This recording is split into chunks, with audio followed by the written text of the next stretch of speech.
Boa noite a todos. Dando sequência à nossa segunda oficina internacional de cineclubismo, com o tema cineclubismo e resistência ao autoritarismo. Hoje abordaremos certos aspectos que ocorreram no mundo relativo à temática. Nós temos hoje a honra de receber aqui o presidente da Federação Internacional de Cineclubes, que representa os cineclubes organizados a ele filiados em todos os continentes do mundo e que nos dá a honra de estar aqui conosco hoje. Vou passar a palavra ao querido amigo, além de tudo, meu querido amigo, João Paulo Macedo. Muito obrigado,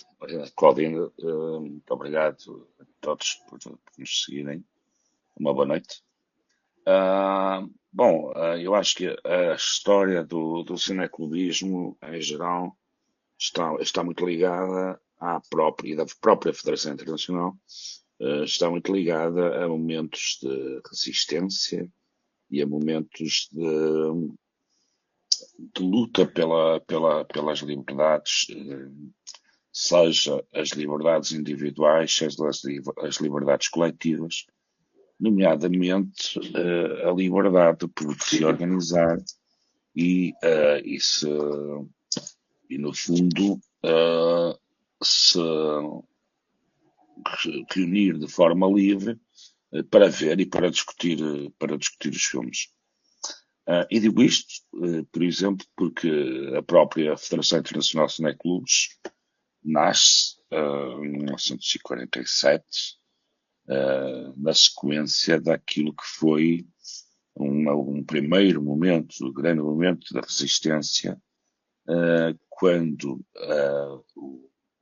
fascismo em Itália, o governo de Mussolini, tentou intervir politicamente e controlar politicamente o Festival de Veneza, em 1939, justo antes do início da Guerra Mundial. Termina por ser, digamos assim, o momento em que produtores, realizadores, críticos de cinema, cineclubistas se começam a organizar para fundar aquilo que veio a ser mais tarde o Festival de Cannes. E este é o primeiro grande momento de resistência, ou seja, a criação do Festival de Cannes decorre de uma luta contra o fascismo em Itália. E naturalmente aquilo que acontece de seguida em 1946 a criação do festival, em 47 dá-se o primeiro festival e a criação também da Federação Internacional de Cineclubes. Este dado é um dado interessante e importante na justa medida em que representou um marco histórico de luta pela liberdade coletiva, para mostrar, para ver e para discutir cinema. Isto é de facto coincidente daquela que foi a origem do movimento da Federação Internacional de Cineclubes, da Organização Internacional da Cineclubes e aquilo que é também a história organizada dos cineclubes a nível global. Nós temos aqui um momento extremamente interessante, comum às mais diversas federações, em momentos históricos diversos, ao longo de 50 anos, 60 anos de história, em que os cineclubes representam efetivamente um elemento de resistência extremamente forte, extremamente organizado, na medida em que em muitas ditaduras, e falando concretamente naquilo que foi a ditadura portuguesa, em momentos críticos da história, aliás, em Portugal, havia dois grupos de organizações em que o Estado Novo, o Salazar, os governos sucessivos de Salazar, não se atreveram a mexer, ou pelo menos tentaram controlar, mas não conseguiram de uma forma muito pragmática também por parte da resistência que houve dessas duas organizações, que foram, em primeiro lugar, os cineclubes e, em segundo lugar, os clubes desportivos.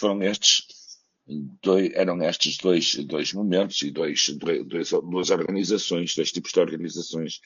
é que o Estado, tentando controlar e controlando até de certa forma a forma de organização, mas sobre as quais não conseguiu de alguma forma controlar absolutamente estes movimentos. No caso dos que nos interessa, no caso dos cineclubes, obviamente que houve sempre a tentativa de controlar, de censurar e de alguma forma permitir que estas organizações funcionassem, existissem, mas ao mesmo tempo uma tentativa de as controlar. E torna-se, por exemplo, crucial para os cineclubes encontrar uma forma de viver com esta situação. Concretamente, no caso português, há toda uma série de histórias, toda uma série de situações. Particularmente relevante é, por exemplo, a obrigatoriedade de que da apresentação das folhas de sala e até de alguma forma os próprios comentários aos filmes, a forma como os filmes eram discutidos, de ser apresentado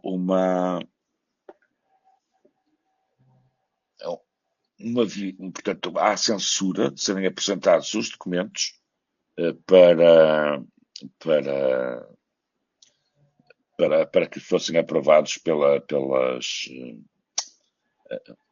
autoridades. E aqui, no caso do caso de Portugal, nós temos vários casos curiosos, em que sempre que havia alguma resistência, digamos assim, dos cineclubes a esta norma, houve durante muito tempo a tentativa de que o cineclube fosse penalizado e a sua organização interna fosse controlada, uma tentativa de a controlar. Obviamente que essa pressão era exercida sobre os dirigentes, não sobre o cineclube, não sobre os frequentadores do cineclube em particular, o que levou a que houvesse aqui também momentos de grande luta por parte da própria organização dos cineclubes. Nos anos 50, em 1958, há um momento muito importante, que é quando o Serviço Nacional de Informação, o órgão de poder e de propaganda do governo salazarista, tenta, de alguma forma,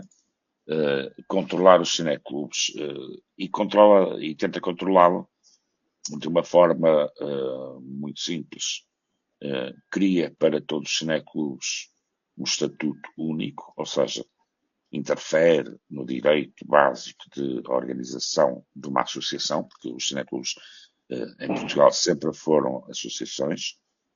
com personalidade jurídica própria, obriga a que os cineclubes, no prazo de um ano, apresentem naquilo que era o governo civil das cidades,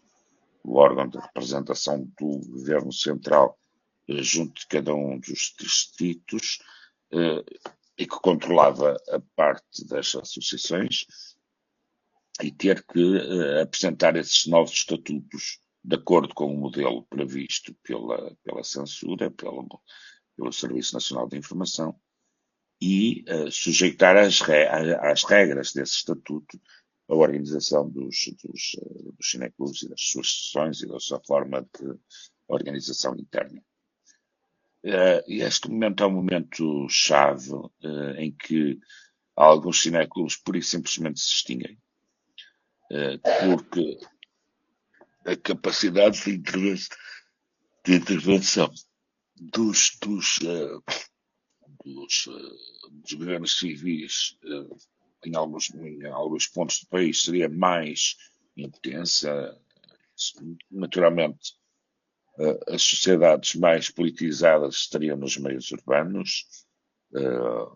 Lisboa, Porto, Braga, Coimbra, Guimarães, Cineclube Histórico, Viseu, no interior do país, e que foram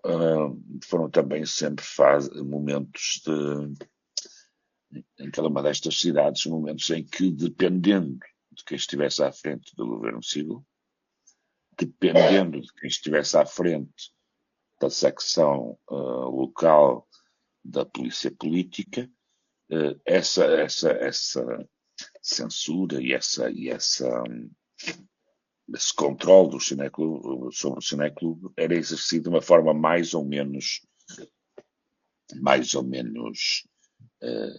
digamos, violenta sobre o próprio cineclube. Fosse essa violência física, fosse essa violência de natureza mais intelectual, de censura de filmes, de captura de filmes, de captura de programas, de não permitir que fossem realizadas sessões, etc. No caso concreto dos cinemas, dos cineclubes, em Portugal nós temos aqui uma série de situações que foram particularmente sensíveis. O caso dos cineclubes em Lisboa, onde existiram, ao seu tempo, com fundação entre os anos 30 e os anos 40, 50, vários cineclubes, o que ainda resiste, o ABC Cineclube de Lisboa, o Cineclube Imagem, que foi criado em 51 e que não tem atividade, o Cineclube Universitário de Lisboa, criado em março de 52 e que este ainda se mantém, ou ainda se manteve em atividade pelo menos até aos anos 70, 80, e o Cineclube Católico de Lisboa, que foi criado em 58. Depois há vários cineclubes que tiveram uma vida mais efêmera, como foi o caso do Cineclube Portugal, que foi criado em Lisboa no início dos anos 30, 31. Outros, como o Círculo de Cinema de Lisboa, que é criado nos anos 40, e o Centro Cultural de Cinema de Lisboa, criado nos anos 50, mas que com o tempo também estes cineclubes se foram perdendo a sua atividade. Há um documento muito importante, há, aliás, dois estudos muito importantes sobre esta matéria, feitos por gente oriunda do cineclube. Um caso mais clássico, o de Manuel Pina, que foi também o fundador da Cinemateca Portuguesa, isto interessantíssimo, uma obra que se chama Memória do Cineclubismo. E depois há outros textos dispersos, ou melhor, compilados em documentos académicos, como é o caso do Paulo Granja, que escreve um livro, Cineclubes e Cinefilia, entre a cultura de massas e a cultura da elite, que também se discutia bastante esta situação, e de Paulo Cunha, o Cineclubismo e Censura em Portugal, que aborda o período de 1943 até 1965. É muito curioso porque todos aqueles que vieram a ser os realizadores do cinema novo português têm origem nestes cineclubes de, digamos, tradição histórica em Portugal. Além destes já citados, de Lisboa, temos, por exemplo, o Cineclube da Figueira da Foz, o Cineclube do Porto, que é o mais antigo neste momento em atividade, ininterrupta desde 1941, do Cineclube de Coimbra, existiu o Cineclube de Coimbra, depois, mais tarde, é criado o Centro de Estudos Cinematográficos, integrado na Associação Académica de Coimbra, e mais recentemente o Cineclube Fila Capa, criado, salvo erro, nos anos 90. E, portanto, são momentos, digamos assim, em que há uma participação, particularmente das classes mais jovens nestas cidades. E depois temos estes cineclubes históricos que existiam de uma forma organizada também pelo país, que estavam ligados à Igreja Católica, nomeadamente os círculos católicos de cinema, normalmente ou naturalmente, com uma inspiração mais conservadora, mas de alguma forma também centros de resistência, dentro de uma instituição que foi de alguma forma capturada pelo fascismo em Portugal, como aconteceu em muitas situações idênticas, no caso de Espanha, no caso de Itália, em que a Igreja se torna uma associada do poder na altura no país. Isto acontece também noutros países, mas estes são exemplos que eu tenho uma relação próxima, e onde estes círculos, estes cineclubes, normalmente, quando existia um cineclube com denominação Círculo de Cinema, Círculo Católico de Cinema, estava sempre ligado a alguma organização ligada à Igreja e à Igreja Católica, e estes círculos diferenciavam-se dos cineclubes, assim designados de uma forma mais genérica, não só por causa deste pendor, digamos assim, ideológico, religioso, mas também dos cineclubes que tinham um papel mais ativo na resistência, cineclubes com, normalmente, uma proximidade muito grande àquele que era o grande centro da resistência no país, que era o Partido Comunista, mas muitas vezes não só, mas, no entanto, o grande inimigo dos regimes fascistas e concretamente em Portugal, o grande inimigo da ditadura de Salazar, do salazarismo, era o Partido Comunista, ou então existia da parte do próprio governo a designação de qualquer movimento de resistência era automaticamente apodado de ser uma organização comunista e, como tal, muitas vezes ilegalizada e muitas vezes proibida a sua atividade. Isso aconteceu também com vários cineclubes. Mas, efetivamente, a resistência ocorrida neste período é muito importante. Se nós verificarmos aquele que foi o período mais crítico da censura em Portugal, e por isso também é muito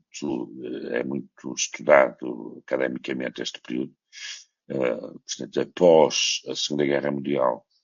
e durante os anos 60, trata-se do nascimento, no caso português, anos 50 e 60, finais dos anos 50 e 60, o nascimento, aliás, dos movimentos de independência ou autonomia das então colónias de Portugal em África, e verifica-se que no caso português, da solidariedade, vamos ter depois a guerra colonial, com início em 62, e nestes momentos históricos temos efetivamente uma força muito grande da repressão e da censura em todas as atividades cívicas. Não foi só cineclubes, não foi só os clubes de futebol, que eram por si só, na sua organização interna, espaços de democracia e espaços de formação cívica no país dominado então por um sistema retrógrado de educação, por um fascismo, uma ditadura que impedia o próprio desenvolvimento do país, o desenvolvimento da cultura, porque obviamente um povo culto não é um povo que se submete, um povo educado não é um povo que se deixa dominar, e todos os cineclubes eram espaços de cultura e eram espaços de saber e de conhecimento. E, portanto, a partir do final dos anos 50, de 58, como estava a referir, torna-se muito mais presente a imposição de regras, o controle dos filmes que eram vistos, o controle das folhas de sala, a presença muitas vezes de elementos da polícia política durante as sessões para saber se eram cumpridas as regras, de não discutir política, as regras de cumprimento dos textos que eram submetidos à censura, se havia alguma deriva, algum desvio daquela que era a pureza, digamos assim, daquilo que tinha sido aprovado pelo censor para ser discutido, para ser falado ou para ser apresentado aos participantes nessa sessão. E nós temos, no caso português, imensas situações em que os cineclubes, os dirigentes cineclubistas foram presos, foram torturados, foram sujeitos a detenções arbitrárias por não respeitarem essas normas. Muitas vezes não era a única atividade subversiva, digamos assim, que eles tinham na sua atividade, não só como cineclubistas, mas como profissionais, como elementos, digamos, de outros momentos da resistência. É curioso que, por exemplo, muitos cineclubes adotavam estratégias curiosas para fugir, de alguma forma, a essas limitações, que não seja, por exemplo, muitos dos comentários das sessões, muitas das discussões que eram tidas à volta de um filme, serem efetuadas em francês. Francês que era, digamos, a segunda língua da generalidade dos países europeus. Com o tempo veio a perder a importância para o inglês, mas isso é uma outra história. Mas a cultura, digamos, a população mais culta falava fluentemente o francês.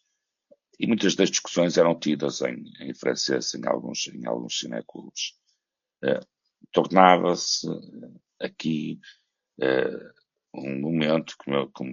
como refere o Paulo Granja no seu estudo, um momento em que o cineclube deixa de ser uma organização de massas e passa a ser uma organização de elites, digamos, de privilegiados culturais do país, etc. E isso são também derivas, muitas vezes provocadas por essa necessidade, perdão, de afirmação e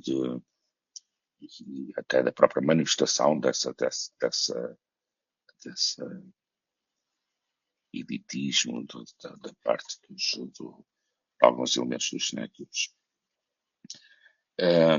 É curioso nós verificarmos, por exemplo, que nos anos 60, dando origem àquilo que veio a ser o cinema novo português, há toda uma série de realizadores que começaram a sua carreira nesse período e que se mantiveram depois como, digamos, nomes de referência do cinema português e que tiveram a sua, digamos, origem no próprio movimento dos cinéfilos. E lembro-me de nomes como o Fernando Rocha, o, um, o Fernando Rocha, o Luís Filipe Rocha, o António Pedro Vasconcelos, toda uma série de realizadores dessa geração de 60, o José Fonseca e Costa, Manuel Guimarães, o Rui Pedro Sousa, toda uma série de realizadores, António Campos, de realizadores que têm a sua origem, a sua formação no cineclubismo. Curiosamente, muitos deles iniciam, digamos assim, o seu trabalho na área do cinema com a televisão portuguesa, com a fundação da televisão portuguesa. Não existia Escola de Cinema em Portugal e porque surgiu a oportunidade de irem fazer a sua formação no estrangeiro. Naturalmente havia, ou normalmente havia duas escolas para onde esses realizadores partiam para estudar, que era a Escola de Cinema em Paris e a London Film School em Londres. E há aqui também uma separação desta formação representa também uma separação da própria abordagem ao cinema feita pelos realizadores que estudaram em Paris ou aqueles que estudaram em Londres. Tudo isto são marcas que esta geração vive. Recordo também que não só realizadores, como, por exemplo, diretores de fotografia, engenheiros de som, todos formados nesta altura, histórico, diretor de fotografia português, o Cássio de Almeida, está agora nos seus 80, tem muitos anos, iniciou a sua carreira em 62, depois de estudar em Paris, como diretor de fotografia, um homem que tem mais de 150 obras assinadas como diretor de fotografia, também tem origem neste momento. E todos eles transversalmente tiveram problemas com a polícia política e tiveram digamos, este papel de resistência. As suas obras são muitas delas obras de resistência e de fuga, digamos assim, à censura, a forma de muitas vezes fazer o filme abordando questões completamente à margem daquilo que a ditadura iria permitir, representando de facto a manifestação e a afirmação dessa individualidade criativa. Nomes como Manuel de Oliveira, o Fernando Rocha, que tiveram problemas com uma censura. Algumas das suas obras chegaram a ser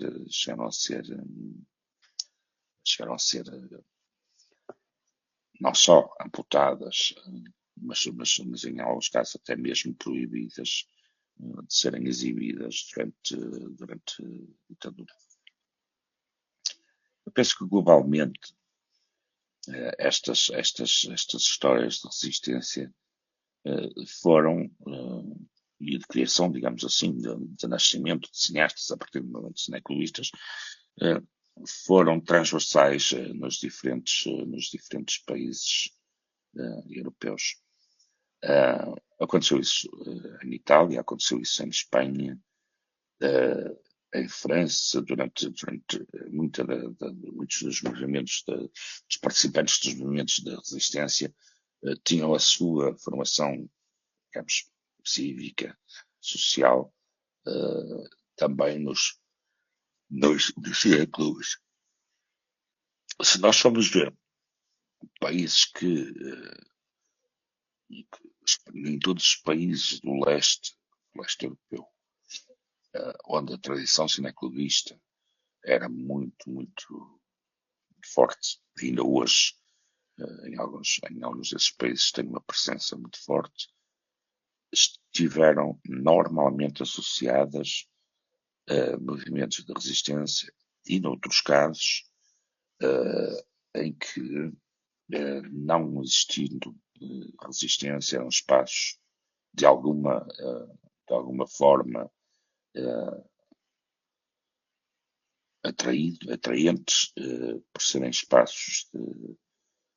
liberdade, de conhecimento, muitas vezes do que se não via no resto dos cinemas nos diferentes países. Nós temos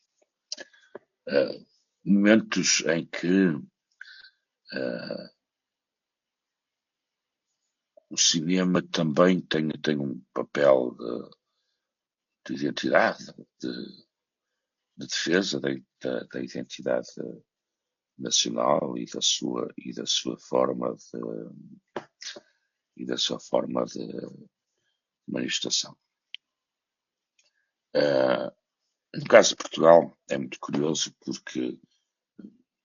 a ditadura assentava em três pilares,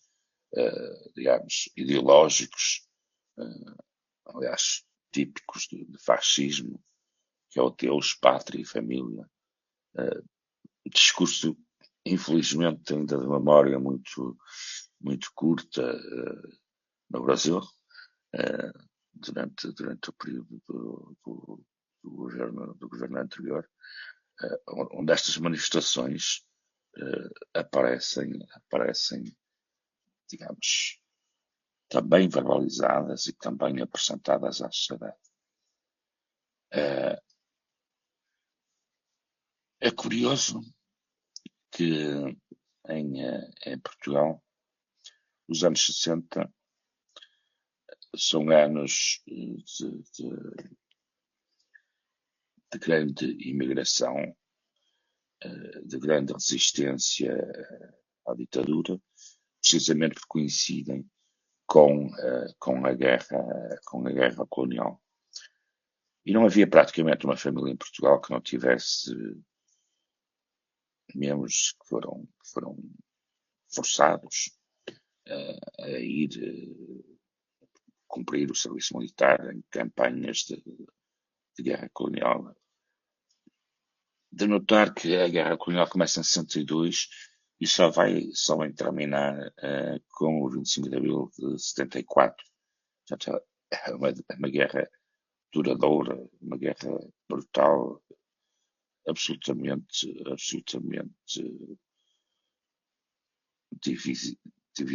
divisionária do país. E nos anos 60 há a saída de milhares de portugueses que saem, que desertam para espaços de liberdade, e nomeadamente o grande país de imigração portuguesa, os grandes países, digamos assim, para onde massivamente estas gerações de jovens imigram, para a França, para a Bélgica, para o Luxemburgo, mais tarde para a Suíça e a Alemanha, onde esta manifestação, digamos assim, cultural que é o cineclubismo, também tem uma importância e uma presença histórica muito forte, e onde muitas vezes alguns destes jovens se integram depois em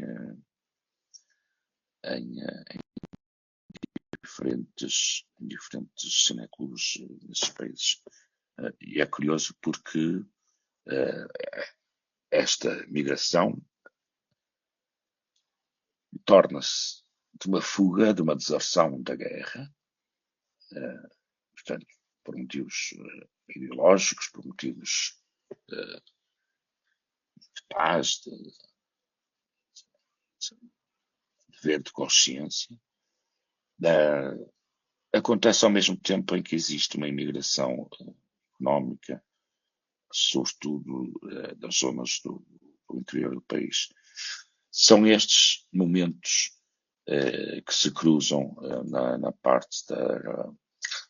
que se cruzam entre aquilo que são, digamos, momentos culturais de resistência, até momentos em que são também momentos de afirmação identitária, tornam-se muito curiosos. Se nós formos para os países da América Latina, numa realidade que eu não tenho um conhecimento tão profundo, mas, digamos, da literatura, mas chegam notícias, existem naturalmente momentos de grande afirmação, seja no Brasil, seja na Argentina, onde estas manifestações são muito fortes, muito sensíveis. Eu penso que alguns dos companheiros de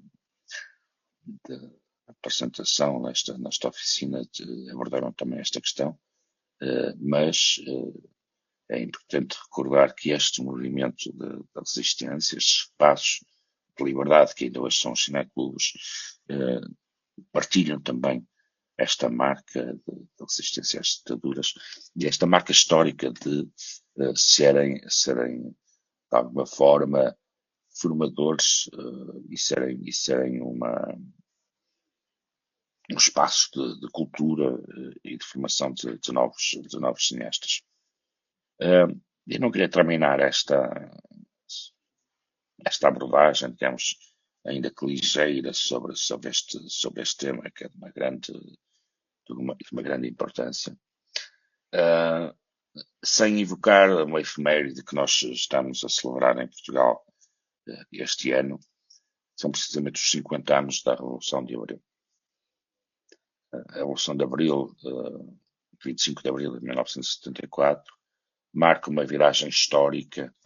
nas nossas vidas. Marca uma viragem histórica na forma e na liberdade de organização social e cultural no nosso país. E marca também uma virada, digamos assim, na vida dos cineclubes em Portugal. Isto porque logo, imediatamente, a Revolução de Abril, quando se começam a preparar as primeiras eleições livres em democracia depois de 48 anos de ditadura,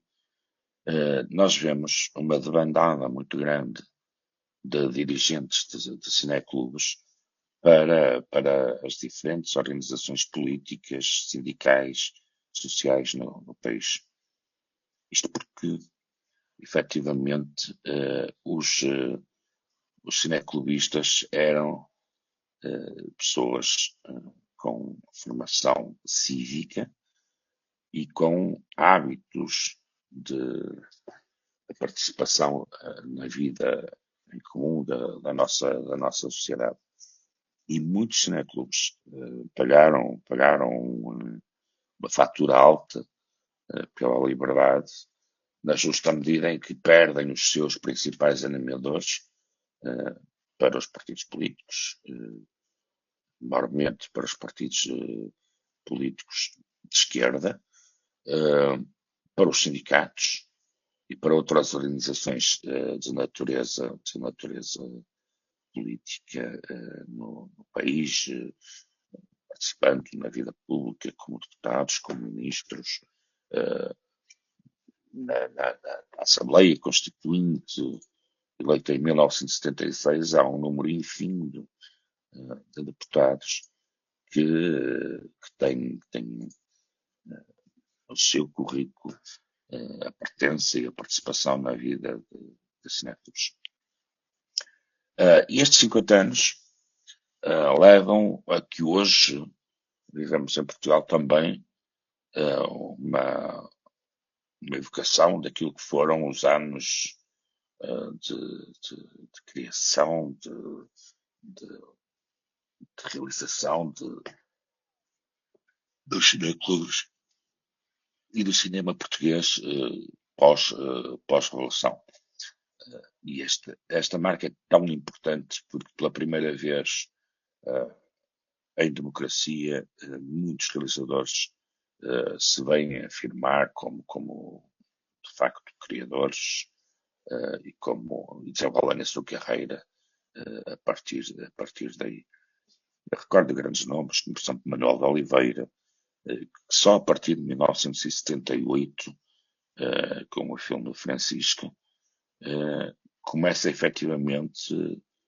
a grande produção de grande parte da sua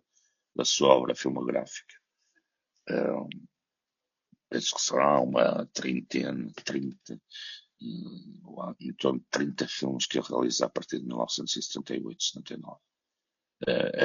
São também os anos de produção enorme de um outro grande expoente do cinema português,